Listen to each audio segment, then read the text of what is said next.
So the other day I made a video on a YouTuber called Mizzy, who made one of the worst prank videos I've ever seen. For some reason, Piers has entertained the idea of having him on his show. So today we're just going to take a look at that. Social media stardom as a fast track to fame and fortune.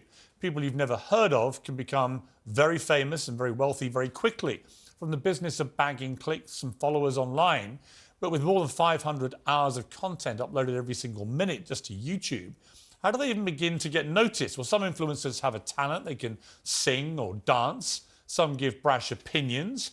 Some play computer games. Some give friendly tutorials on things like how to do makeup or make music. But others get their clicks by, honestly, behaving like complete morons. In California, a YouTuber and pilot faced 20 years in jail for crashing an airplane to get more subscribers. I've actually seen a lot about that story of the guy jumping out of his plane. It is something I'd like to make a video about, but it's kind of old news now, so I'm not too sure. For the clicks, and all in the name of becoming Insta-famous. This week, a social media prankster named Mizzy has generated headlines and abject outrage for so-called pranks, which mostly involve just terrorising innocent bystanders. Into random houses, let's go. Obviously, I don't want to keep showing this video because it's been thrown around the internet too much, so I'm just going to skip to where it's not this. Well, as public anger grew this week, London's Met Police announced they were looking for Mizzy, real name Bakari Bronzagaro. The law caught up with him, and today he was fined £365 and given a criminal behaviour order, which is supposed to ban him from posting to social media without the written permission of the people in his videos. You might think that's not much of a punishment. What happened with Mizzy and his whole punishment is pretty light considering what he did, but that's just how it is, and especially in the UK. Or much of a deterrent. But what does he think? Well, fresh from the courtroom, he's here now. All right, well, good evening to you. Hello, Piers. Long time no see. What do you mean, long time no see? Last time I hopped on your thing with my friend. Oh, that's right, you appeared in the background, didn't you? Mate. When we were digging into it, yeah. Mate. OK, well, I'm not your mate. I love how Piers just instantly shuts this guy down. He's like, have we actually met before? And he's like, yeah. You know, I was hanging around in the background and you're in one of them things. It's like, okay, and I'm not your mate. What I am is an interviewer who I'm curious about what has been motivating you to terrorise the people around where you live. Why do it? I wouldn't really call it terrorising. I would just call it more having fun. But let's get this out of the way first. I apologise. You see this situation that blew up on the internet, the walking into random houses? The next day, I apologised to the woman because I felt bad, innit? So Mizzy's reason to this being all okay is that he apologised the next day to the family because he felt bad. So that should make it all okay. That should make everything else okay that he's done in the past, surely. Like, deeper than social media. Like, it went deeper than social media. That's why I didn't record it. She recorded me apologising to her. I told her sorry and she explained that she was terrified because her children were in the house. And I understood it. What were you doing in the house?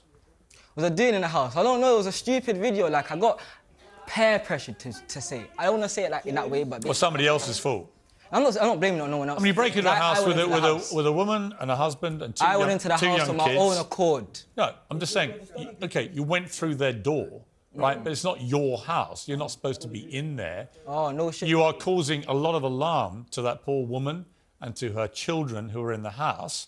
You then terrorise this poor elderly woman and take her dog away and traumatise her. So the story about that... Hang on. So Mizzy's clearly never been interviewed before, as he doesn't let Piers even finish his question. Mizzy instantly seems like he has to be the centre of attention for everything, and it's very clear in this. Viewers don't know you did.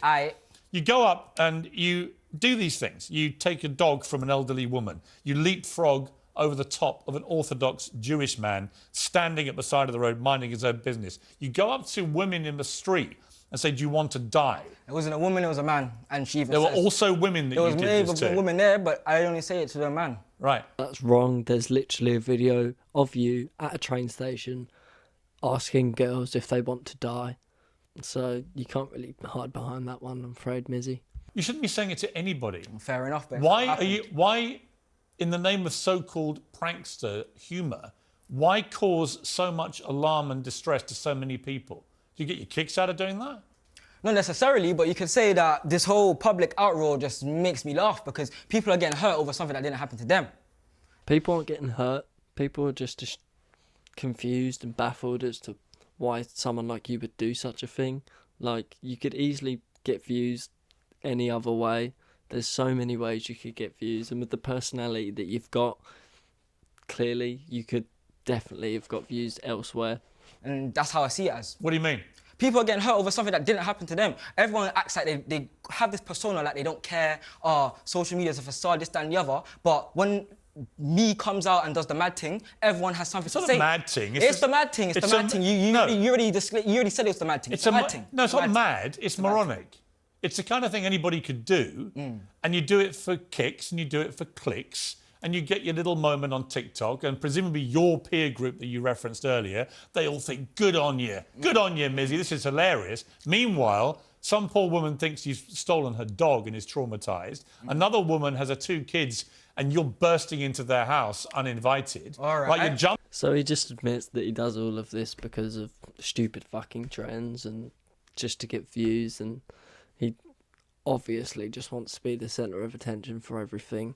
I don't really want to watch any more of this. I don't want to show you guys any more of this. If you want to go watch it, you can. And anyway, that's it for today's video. If you like, drop a like and subscribe, and I'll see you again in the next one.